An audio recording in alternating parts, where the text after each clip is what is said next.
धन्यवाद। या ठिकाणी माननीय नामदार श्रीमती माधुरीताई मिसाळ मॅडम, राज्यमंत्री नगरविकास यांचं आगमन झालेलं आहे। तर मी बदाणे मॅडम यांना विनंती करते की त्यांनी त्यांचं स्वागत करावं। जोरदार टाळ्या।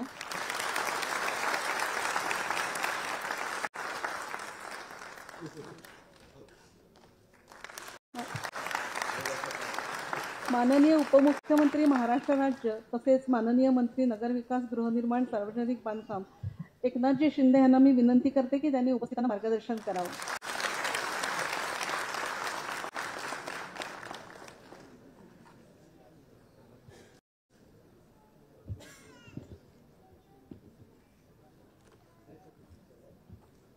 नगर रचना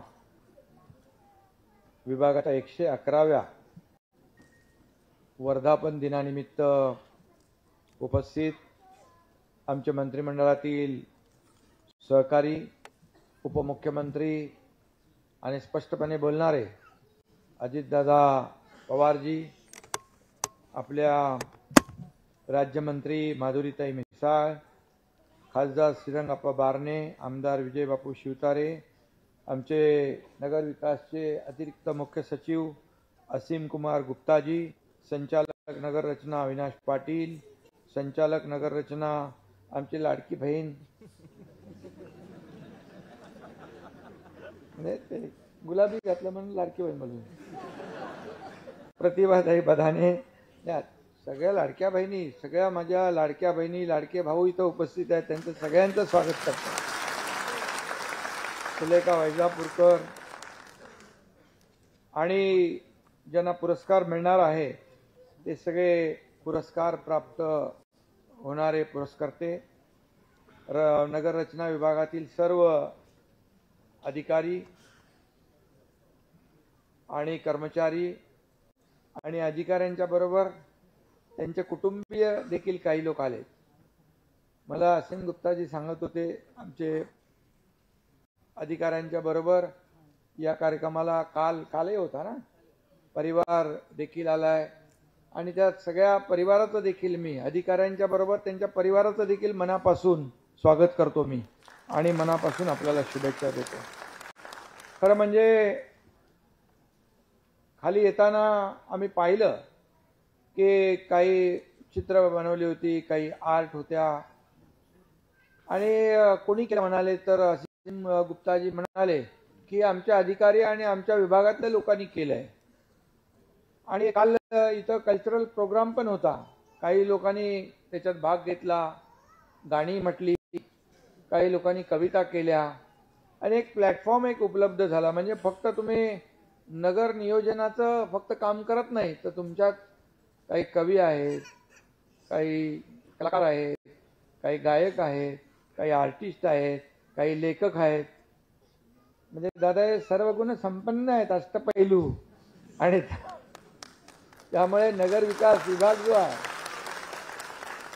हा नगर विकास विभाग पण अतिशय जबाबदारीचं काम करणारा हा विभाग आहे। खरं म्हणजे जे चांगलं काम करतात, चांगलं काम तर सगळे प्रयत्न करतात, पण त्याच्यात जास्तीत जास्त आपण जे ठरवलेलं असतं मेरिट त्याप्रमाणे काम करतात, त्यांचा गौरव होतो, त्यांना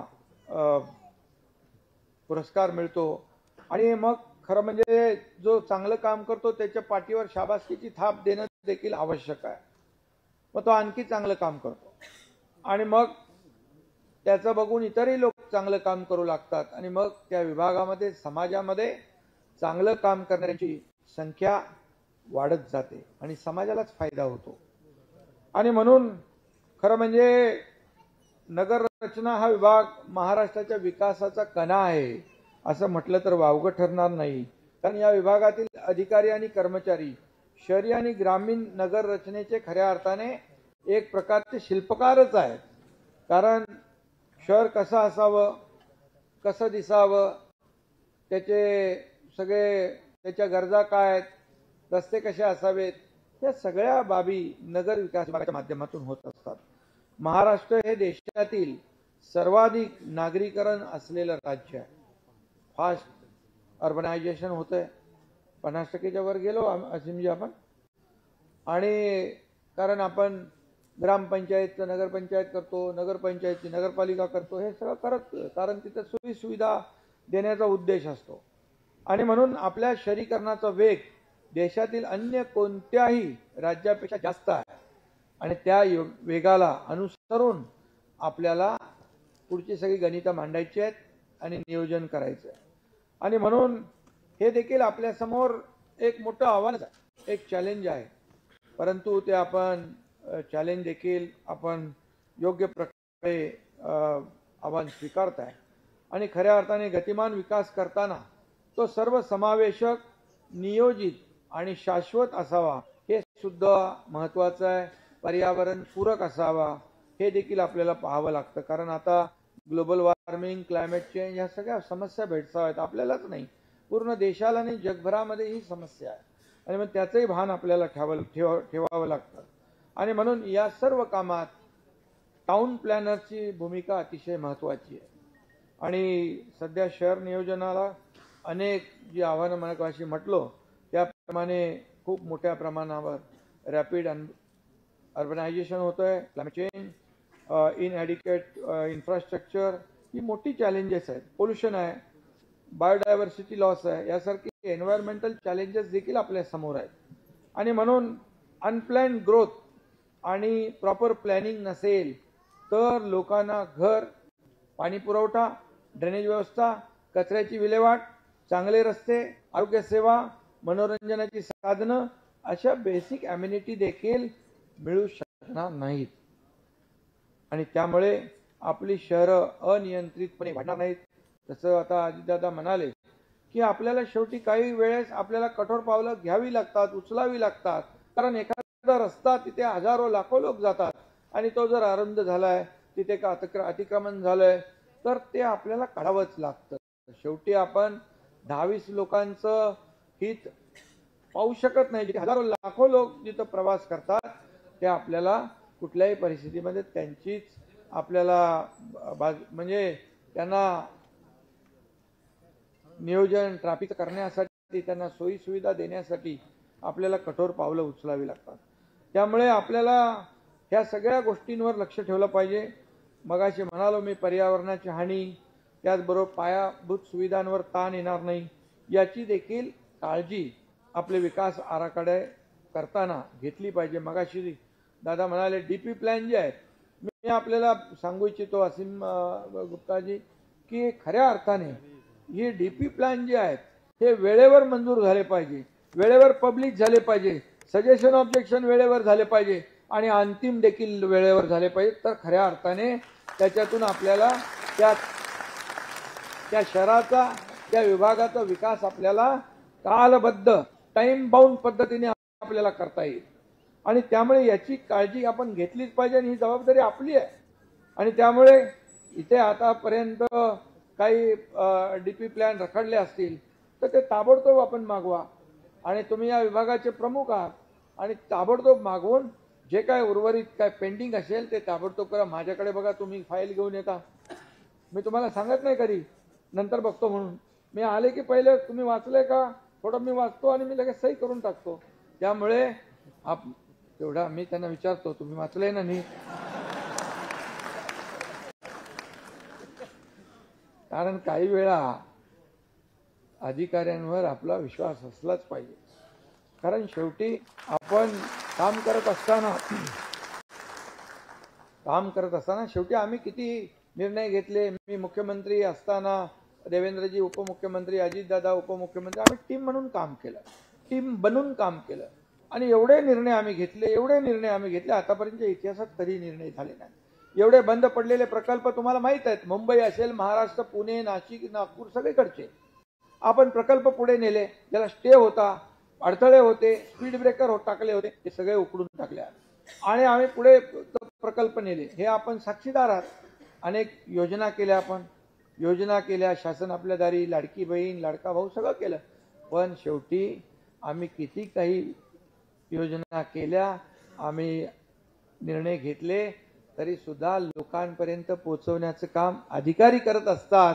आणि ते खऱ्या अर्थाने तुम्ही अधिकारी जे आहेत ते सरकारची बरी वाईट प्रतिमा लोकांपर्यंत त्या परसेप्शन क्रिएट करण्याचं काम, परसेप्शन लोकांमध्ये समाजामध्ये सरकारच्या बाबतीमध्ये चांगलं निर्माण करण्याचं काम हे तुम्ही करत असता.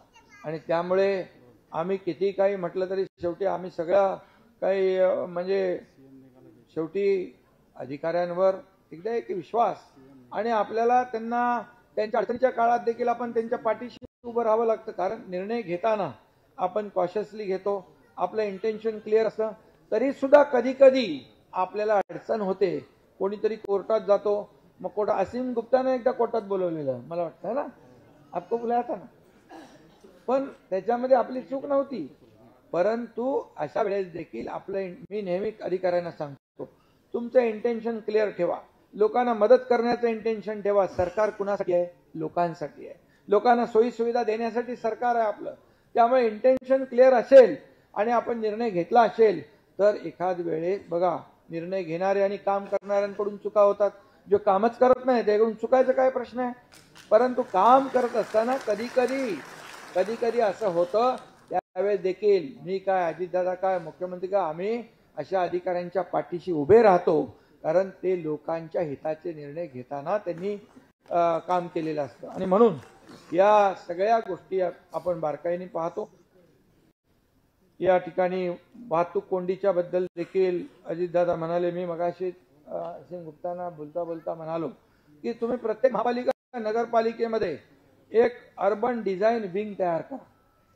त्याच्यामध्ये मग ती विंग आहे ती त्या ट्रॅफिकचं सिम्युलेशन, ट्रॅफिक डिकंजेस्ट कशी होईल, काय करायला पाहिजे आपल्याला, मग तो तुम्ही एक कन्सल्टंट अपॉइंट करा, पण मॉनिटर त्या विभागाने केलं पाहिजे. कारण आता ज्या पद्धतीने अर्बनायझेशन होतंय मोठ्या प्रमाणावर, वाहतूक कोंडी हा पुण्यामध्ये तर मोठा प्रश्न आहे. आणि त्यामुळे वाहतूक कोंडीचा पुणे असेल, ठाणे असेल, मुंबई असेल, या ठिकाणी ज्या ज्या ठिकाणी आहे त्या त्या ठिकाणी आपल्याला हे जसं आपण रस्ते बनवतो, आपण शहराचं प्लॅनिंग करतो, तसंच वाहतूक कोंडी देखील ही मोठी समस्या, लोकांना भेडसावणारी समस्या आहे. त्याच्यावर देखील आपल्याला काम केलं पाहिजे. आणि त्याचबरोबर आज ज्या पद्धतीने आम्ही महायुती सरकारने 2.5 वर्षामध्ये जे काम केलं आपल्याला सगळं माहीत आहे. तुम्ही तर सगळे साक्षीदार आहात. आमचं सरकार, महायुतीचं आपलं सरकार येण्यापूर्वीची परिस्थिती आपण पाहिलेली आहे. काय होत होतं, किती निर्णय होत होते, कसे निर्णय होत होते, पण ते जाऊ द्या, मी काय त्याच्यात राजकीय बोलू इच्छित नाही. पण 2.5 वर्षामध्ये जी कामं आपण केली ती शहराच्या हिताची, या राज्याच्या हिताची, सर्वसामान्य लोकांना न्याय देणारी. आणि म्हणून मग प्रकल्प असो, शेवटी विकासाचा अजेंडा घेऊन आम्ही चाललोय पुढे. विकास हा महत्वाचा आहे. मग ते शहरं जी आहेत ती शहरं टापटीप असली पाहिजे, नीटनेटकी असली पाहिजे, त्यांचं नियोजन योग्य असलं पाहिजे, चांगले रस्ते असले पाहिजे, दिवाबत्ती असली पाहिजे, पिण्याच्या पाण्याची सोय असली पाहिजे. आता पिण्याच्या पाण्याचं देखील आज आपल्याला मोठा प्रश्न भेडसावतोय, कारण पॉप्युलेशन वाढलंय. आणि म्हणून दादा, आम्ही परवा मीटिंग होती यांच्याकडे जलसंपदा विभागाची, आणि त्याच्यामध्ये हे सांगितलं आम्ही की जे आपण STP करतो नगरोत्थानमधून आणि याच्यातून STP करतो, त्यांचं टर्शरी प्लांट पण करतो, पोर्टेबल वॉटर होतं, ते काय पिऊ शकत नाही लोक. पण ते जे सेकंडरी यूजसाठी आहे, गार्डनसाठी आहे, बांधकामासाठी आहे, इंडस्ट्रीयल यूजसाठी आहे, त्याच्यासाठी वापरण्याचं कंपल्शन आपल्याला करावं लागेल. आता ते GR काढलाय, पण कोणाला वाटतं ते घेतात, कोण वाटतं, कारण पूर्णपणे ते आपण शुद्ध केलेलं पाणी औद्योगिक वापरासाठी घेतलं तर पिण्याचं पाणी हे अतिरिक्त होईल आणि त्यामुळे पिण्याच्या लोकांची ताण देखील भागेल. आणि त्यामुळे तो एक निर्णय आपल्याला कंपल्सरी घेतला पाहिजे. आणि म्हणून या माध्यमातून आणि आपण आता प्लॅन सिटी डेव्हलपमेंट आणि एक्सपान्शनला प्राधान्य देताना स्मार्ट सिटी आणि जे आपण रिवाइज लँड यूज धोरण आपण आणतोय, त्याच्यामध्ये देखील आता तुम्ही खाली दाखवलं की टीपी स्कीम म्हणजे त्याला क्लस्टर. आता समजा ज्याची तुकड्यात जमीन आहे तो काय करणार तिथे डेव्हलप, तर त्या लोकांना एकत्र टीपी स्कीम मध्ये एकच फायदा आहे की मोकळी जागा मिळते, गार्डन आहे, मोकळं मैदान आहे, इतर ॲम्युनिटी आहेत, त्या आपल्याला देता येतात आणि त्या ठिकाणी तो चांगल्या प्रकारचं बांधकाम करू शकतो. जसं आपण आता क्लस्टरला प्राधान्य दिलंय, क्लस्टर काय पूर्वी होतं, धोकादायक इमारती अशा चिटकून उभ्या होत्या. इथून या बिल्डिंगवरून त्या बिल्डिंग 10 बिल्डिंग चढून परत माणूस खाली उतरायचा. आणि अशा प्रकारच्या अवस्थेमध्ये क्लस्टर डेव्हलपमेंटचा निर्णय आपण घेतला. मी तेव्हा मंत्री होतो, आमदार होतो, तेव्हापासून दादा त्या क्लस्टरच्या मागे लागलो. आणि आता क्लस्टरमध्ये सगळ्या त्रुटी आपण दूर केल्या. आणि आता क्लस्टर डेव्हलपमेंटच्या माध्यमातून ठाण्यामध्ये आणि मुंबईमध्ये क्लस्टर डेव्हलपमेंट सुरू झाली. याचा एकत्रित समूह विकास. याचं कारण, एखादी बिल्डिंग उभी राहिली, स्टँड आलो उभी राहिली, त्याला काय मिळणार आहे? आजूबाजूला काही नाही, जागा नाही, काय नाही, गार्डन नाही, काय नाही, काय नाही. आता क्लस्टर मी काल 4-5 क्लस्टर बघितले मुंबईमध्ये. तर 60,000 square foot, 70,000 square feet, 1,00,000 square feet असे जे क्लस्टर आहेत त्या ठिकाणी अम्युनिटी आपण त्यांना देऊ शकतो. आणि त्याच्यामध्ये देखील आपल्याला लोकांना जे आता म्हणजे सिटी विदिन डेव्हलप सिटी अशा प्रकारचं क्लस्टरचं आपला कन्सेप्ट आहे. आणि त्याच्यामध्ये पण आम्ही ठाण्यामध्ये ठाणे कॉर्पोरेशन आणि सिडको हे मिळून करतायत. मुंबईमध्ये SRA, म्हाडा आणि MMRDA असं आपण घेतलेलं आहे. आणि त्यामुळे MMRDA, सिडको, म्हाडा, MIDC, मुंबईमध्ये BMC, आता इकडं पुणे महापालिका आहे, पिंपरी चिंचवड महापालिका आहे, त्यांनी देखील त्याच्यामध्ये यावं. आणि PMRDA आहे. या सगळ्यांनी एकत्रित येऊन मग बाबा किती क्लस्टर कुणी घ्यायचे या संदर्भात काही ठिकाणी SRA झोपडपट्ट्या पुनर्विकास प्रकल्पाकडले डेव्हलपर पळून गेले, सोडून गेले, धोकादायक इमारतीचं क्लस्टर सोडून गेले. आणि आता म्हणून आपण सरकारी एजन्सी देखील घेतल्यात आणि त्याचं कामही चालू झालं, मुंबईत तर सुरू झालं.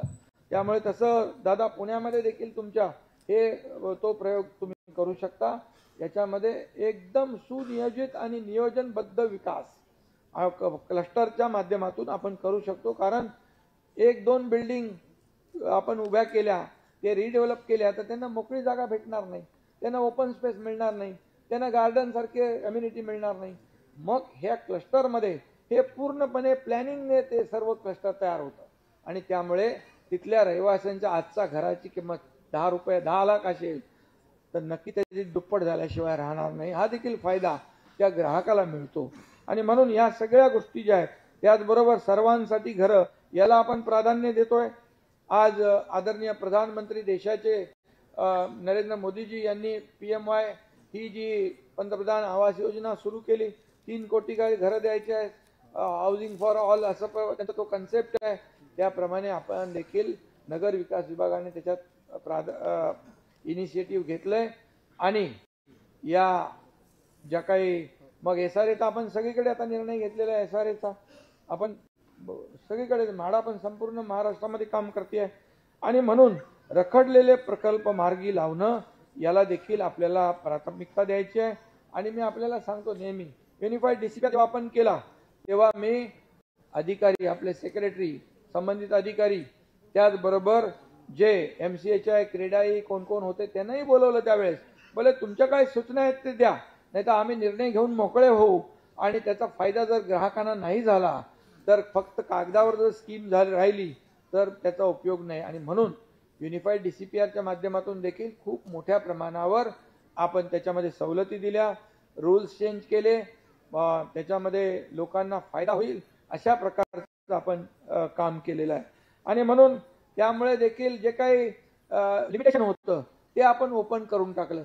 पहिले ते डेव्हलपर पण इंच जागा लढवायचे, कुठला कबर्ड लावायचं, फ्लॉवर बेड लावायचे, काय मोजायचे, बरोबर ना. आता आपण ती लाईन धरून दिली त्यांना, बोले काय तुम्हाला तिथे बांधायचं तसं बांधा. कारण आपण त्याच्या ग्राहकांना फायदा होण्यासाठीच केलं ते. आणि म्हणून जो एंड युजर आहे, जो आपला ग्राहक आहे, त्याला फायदा झाला पाहिजे. आणि म्हणून त्या पद्धतीने आपण ते केलं. आणि त्या जेणेकरून त्याच्यामधून परवडणारी घरं निर्माण होतील, सर्वसामान्य लोकांना घरांचं स्वप्न पूर्ण होईल. आणि म्हणून त्या युनिफाईड DCPR मध्ये देखील आपण फार सवलती दिल्या, सुटसुटीत निर्णय घेतले. त्यावेळेस खूप लोक काय पण त्या युनिफाईड DCPR मला एक समाधान आणि आनंद आहे की मोठमोठ्या वर्तमानपत्रांनी हेडलाईन केली की युनिफाईड DCPRचं कौतुक केलं त्यावेळेस. आणि तुम्ही केलेल्या कामामुळे, तुम्ही सर्व लोकांनी केलेल्या कामामुळे मोठ्या वर्तमानपत्रांनी देखील त्याचं कौतुक केलेलं आहे. आणि म्हणून आपली जी काही अंमलबजावणी आता ऑनलाईनच्या माध्यमातून आपण करतोय BPMS मधून, ते देखील त्याला सुरुवात केली आहे. विकास नियंत्रण नियमावलीच्या माध्यमातून राज्याचं जे गृहनिर्माण तसं पर्यटन धोरण जे आहे त्याला देखील आपण जिथे कुठे आपल्याला वाटतंय की युडीने आपल्याला तिथं हस्तक्षेप केला पाहिजे, तिथे काही अटी शिथिल केल्या पाहिजे, बिलकुल आपण करा. शेवटी आपण लोकांना सेवा देणारे आहोत, लोकांना सुविधा देणारे आहोत आणि त्यामुळे तंत्रज्ञान आधारित उपायांमध्ये आपण आता AI आलेला आहे. त्यामध्ये GIS आधारित नगर नियोजन, स्मार्ट मोबिलिटी उपक्रम, नगर नियोजन मान्यता प्रक्रियेत E-गव्हर्नन्स लागू आपण करतो. त्याचबरोबर नगर रचना विभागाचं जे सक्सेस आहे ते सगळ्या कलेक्टिव्ह एफर्ट्सवर डिपेंड आहे आणि म्हणून ते आपण केलं पाहिजे. आणि म्हणून शासन, नगर रचनाकार, खाजगी क्षेत्र, लोकसहभाग या सगळ्यातून आपली शहरं आणि गावं राहण्याजोगी योग्य सुविधा देऊन आपण त्याचं नियोजन केलं पाहिजे. आणि म्हणून या ठिकाणी वाढती लोकसंख्या लक्षात घेऊन आपल्याला हे केलं पाहिजे. मगाशी मी असीम गुप्ताजींना म्हणालो की आता बघा, आता मुंबई असेल, पुणे असेल, आयकॉनिक इमारती आता धोकादायक झाल्या, त्या आता आपल्याला नामशेष झालेल्या आहेत. मी तर मुंबईमध्ये सांगितलं की साऊथ मुंबईमध्ये ज्या ब्रिटिशकालीन झालेल्या इमारती बघा आणि त्याच्या बाजूला आपले लोक बिल्डिंग एक चौकोन असा उभा करतात. तर मी त्यांना सांगितलं, तुम्ही जेव्हा गगराणी होते मी त्यांना सांगितलं आयकॉनिक इमारती 5 इमारती बांधल्या तर एक आयकॉनिक बांधा. क्राऊन पॉलिसी आपली मुंबई BMCची होती आणि त्यांना तुम्ही ते बांधत का नाही, त्याच्यात खर्च जास्त येतो, म्हणून तुम्ही त्यांना इन्सेंटिव्ह द्या, त्यांना एक जे काही इन्सेंटिव्ह FSI पाहिजे तो द्या. परंतु शेवटी मग मुंबई, पुणे असेल, ठाणे असेल अशा ठिकाणी काही डेव्हलपर अशा इमारती आजही बांधतात, परंतु तुम्ही त्यांना जर या पॉलिसीमध्ये इन्सेंटिव्ह दिलं तर तुम्हाला सांगतो खूप डेव्हलपर आपल्या पुढे येतील आणि वेगवेगळ्या शहरामध्ये त्यांची त्या आयकॉनिक इमारतींमुळे त्या शहरांची ओळख देखील निर्माण होऊ शकते. आणि म्हणून आपण त्या ठिकाणी देखील काम करतोय. आणि म्हणून आज आपलं जे 111 वर्ष झाले आहेत यामध्ये, आज तुमचं UD1चं आहे, UD2 आणि UD1. आणि अजितदादा मगाशी म्हणाले की एकनाथ शिंदे तुमच्या उपमुख्यमंत्री, आपले नगर विकास मंत्री तर आहेतच आणि ताई पण आहेत, पण अजितदादा शेवटी काय माहिती का, UD1 आणि UD2 हे सगळे एवढा ग्रामपंचायती नगरपंचायती केल्या, शहरीकरण एवढं मोठं झालंय, सुविधा पाहिजे. त्यामुळे तुमच्याकडे ते तिजोरीची चावी आहे ना.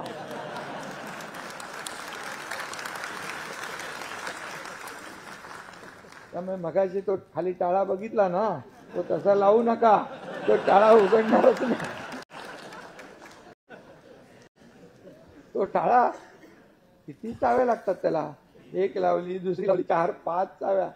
पण तसं अजितदादाच नाही, ते जिथं पैसे द्यायचे जे नगर विकासाला आणि लोकांना सोयी सुविधा मिळायला पाहिजे तिथं बरोबर ते कधी हात आखडता घेत नाहीत. मी मुख्यमंत्री असताना त्यांना सांगितलं, मी दादा हे आपल्याला करायला पाहिजे.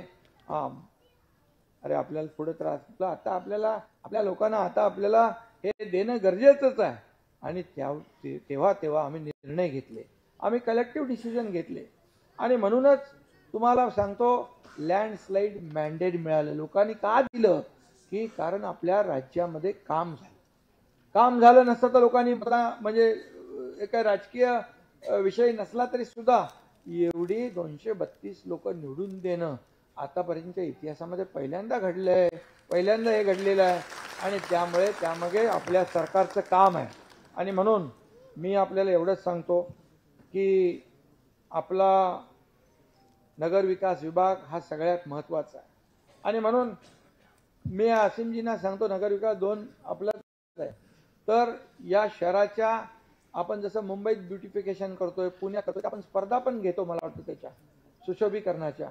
आणि त्या स्पर्धेमध्ये देखील मोठमोठी बक्षिसं आपण ठेवली आहेत, त्यांना देखील तुम्ही गाईड करा. नगर विकास नंबर 1ने आपल्या टाउन प्लॅनर जे आहेत त्यांनी करा, ते दुसरे आपले त्यांच्या जे अधिकारी टीम आहेत त्यांनी त्यांना करा की शहराचं नियोजन कसं असलं पाहिजे, शहराचं आता पूर्वी आता आपण काही प्रमुख शहरामध्ये जातो चांगलं दिसतं, परंतु काही छोटी शहरं आहेत त्या छोट्या शहरांमध्ये निधी अभावी त्यांना अडचण होते. म्हणून काही प्रमाणामध्ये जसं तुम्ही एक प्रेझेंटेशन तयार केलंय की प्रत्येक अशा शहरामध्ये छोटा असू दे मोठा असू दे प्रमुख 2-4 रस्ते, गार्डन, खेळाचं मैदान आणि काही सुशोभीकरण या सगळ्या गोष्टी जर केल्या तर संपूर्ण महाराष्ट्रामध्ये नगर विकास विभागाने हे प्लॅनिंग केलं, एक आणखी मानाचा तुरा तुमच्या कामामध्ये खोला जाईल. कारण नगर विकास विभाग हा संपूर्ण या विकासामध्ये खऱ्या अर्थाने एक जबाबदार आणि या विकासाचा मगाशी म्हणालो मी पाठीचा कणा आहे आणि म्हणून हे सगळं आपण करा. आम्ही सरकार म्हणून आपल्या सोबत आहोत, काही चिंता करू नका. कारण आता आपल्याला विकास शेवटी एवढं मेजॉरिटी सरकार असल्यामुळे आणखी जबाबदारी आपली वाढलेली आहे. कारण आपल्याला आणखी जास्ती सुविधा द्यायच्या आहेत, योजना सुरू आहेत त्याही सुरू ठेवायच्या आहेत आणि हे सगळं प्रकल्प पुढे न्यायचे आहेत. जो कमिटेड खर्च आहे तोही करायचा आहे आणि मग त्याच्यातून हे सगळ्या गोष्टींना देखील आपल्याला पुढे न्यायचे आहे. त्यामुळे ही सगळी कसरत असली तरी सुद्धा आपल्याला हे राज्य पुढे घेऊन जात असताना आपल्या नगर विकास विभागाचा रोल हा अतिशय महत्त्वाचा आहे आणि या शहरी आणि ग्रामीण भागासाठी उत्कृष्ट जे इन्फ्रास्ट्रक्चर आहे, पायाभूत सुविधा आपल्या ज्या आहेत त्या देखील उत्तम घडवणारा खरं म्हणजे एक महाराष्ट्र नंबर 1चं राज्य आहे. आज का लोक येतात आपल्याकडे? चांगले रस्ते आहेत, कनेक्टिव्हिटी आहे, आपल्याकडे फ्लायओव्हर्स आहेत, आज आपण मोठे रस्ते करतोय आणि त्यामुळे रस्ते ही शहराची पहिली ओळख आहे आणि म्हणून चांगले रस्ते असले पाहिजे, याच्यावर काम केलं पाहिजे. रुंद रस्ते असले पाहिजे, याच्यावर आपण काम केलं पाहिजे आणि म्हणून एवढी वन काय एवढी तू काय, पण शेवटी आपण नियोजन करणारे तुम्ही आहात आणि म्हणून असीमजी तुम्हाला आणि तुमच्या टीमला मी मनापासून खूप खूप शुभेच्छा देतो. आज 111वा वर्धापन दिन आहे. 111 वर्ष म्हणजे खूप मोठा इतिहास आहे आणि आपण ऐतिहासिक हा वर्धापन दिन आपण साजरा करताय. म्हणजे आपण काय एक आपण हे काय म्हणतो त्याला हॅट्रिक मारली आहे तुम्ही. हॅट्रिक म्हणजे ट्रिपल वन आणि म्हणून तुमचा हा वर्धापन दिन यशस्वी हो. आज परत काय कार्यक्रम आहे का? आज पण आहे? नाही बक्षीसचं नाही, नंतर सांस्कृतिक कार्यक्रम. त्याच्यामध्ये देखील आपल्या सुप्त गुणांना वाव देण्यासाठी असीम गुप्ता यांनी एक प्लॅटफॉर्म तयार करून दिलेला आहे. त्याचा देखील आनंद आपण घ्या आणि पुन्हा एकदा आपल्याला या विभागाचा मंत्री म्हणून मी आपल्याला खूप खूप शुभेच्छा देतो. धन्यवाद. जय हिंद, जय महाराष्ट्र.